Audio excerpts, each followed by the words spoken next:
আসসালামু আলাইকুম। আমি মোহাম্মদ রেজা।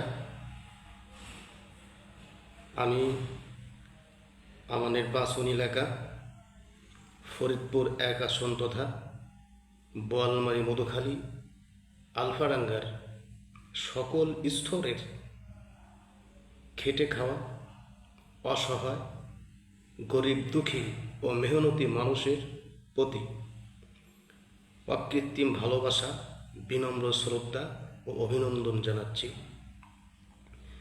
বিগত দিনগুলোতে যারা আমার পাশে ছিলেন, আমার হয়ে কাজ করেছিলেন, আমি তাদের উদ্দেশ্যে বলছি, যারা বিগত দিনে আমার হয়ে প্রচার করেছিলেন, কাজ করেছিলেন, শুধু তাদেরকেই নয়, ভবিষ্যতে যারা আমার পক্ষে কাজ করবেন তারা কোনো ধরনের দুর্নীতির সাথে জড়িত হবেন না, চাঁদাবাজি এর সাথে জড়িত হবেন না,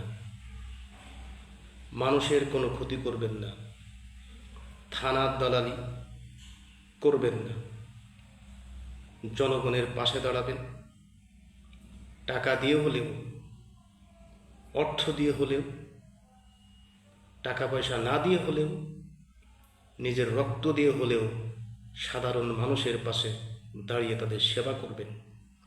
মানব সেবা হচ্ছে সবচেয়ে বড় ধর্ম। রাসূলের বিখ্যাত সাহাবী হযরত উমর ফারুক রাদিয়াল্লাহু তাআলা আনহু, তিনি অর্ধজাহানের বাদশা ছিলেন। তিনি নেতৃত্ব দিয়েছিলেন, তার মধ্যে ছিল রাসূলের বিশেষ আদর্শ। তিনি জনগণের বাড়িতে সামগ্রী ও খাদ্য নিজে পৌঁছে দিয়েছেন। ঠিক প্রতিটা নেতার উচিত হযরত ওমর রাদিয়াল্লাহু তাআলা আনহুর এই নীতিগুলো অবলম্বন করা, জনগণের পাশে সবসময় জনগণের কষ্ট দুঃখ বোঝা। এই ফরিদপুর ১ আসন বোয়ালমারী মধুখালী আলফাডাঙ্গার এই মানুষগুলো, খেটে খাওয়া মানুষগুলো বারবার তাদের নেতাদেরকে নির্বাচিত করে সংসদে পাঠিয়েছে। সংসদ সদস্য থেকে মন্ত্রী পর্যন্তও হয়েছেন এখান থেকে। কিন্তু জনগণের জন্য নির্বাচনী এলাকা বোয়ালমারী মধুখালী আলফাডাঙ্গার উন্নয়নের জন্য সরকারি যেই বাজেটগুলো এসেছে, বিগত নেতারা সেটাকে আত্মসাৎ করে জনগণকে ফাঁকি দিয়ে, সেটা দিয়ে অর্থের পাহাড় গড়েছেন। বিদেশে বাড়ি গাড়ি করে বিদেশে পাড়ি জমিয়েছেন।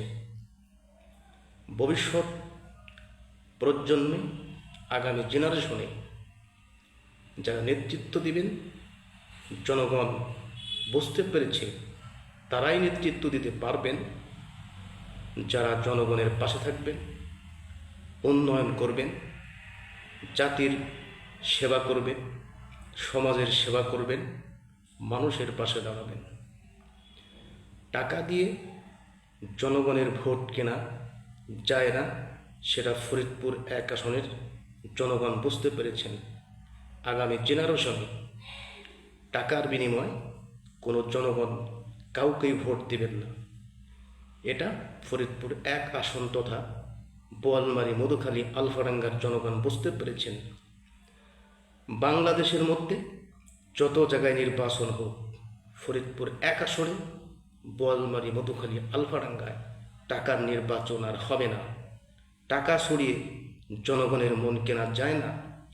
জনগণের মন, জনগণের অন্তর একমাত্র ভালোবাসা, আন্তরিকতা, তাদের পাশে দাঁড়িয়ে তাদের সেবা করে বিজয় অর্জন করা সম্ভব। তো আমি আমার নির্বাচনী এলাকার ভাই ও বোন, বাবার বয়সী, মায়ের বয়সী সকলকেই বলছি, আপনারা সাধারণ মানুষের পাশে দাঁড়াবেন। আপনারা আপনাদের ন্যায্য ভোট তাদেরকেই দিতে প্রস্তুত হবেন, ঠিক যারা আপনাদের পাশে দাঁড়াবেন। নেতারা নয়, জনগণের পাশে একমাত্র নেতারাই দাঁড়াবেন, জনগণ নেতাদের পাশে দাঁড়াবে নয়। কারণ হচ্ছে, যিনি নেতা হবেন তিনি একমাত্র জনগণের খোঁজ নেবেন, যেটা রাসূলের সাহাবীদের মধ্যে আদর্শ হিসাবে আমরা পেয়েছি।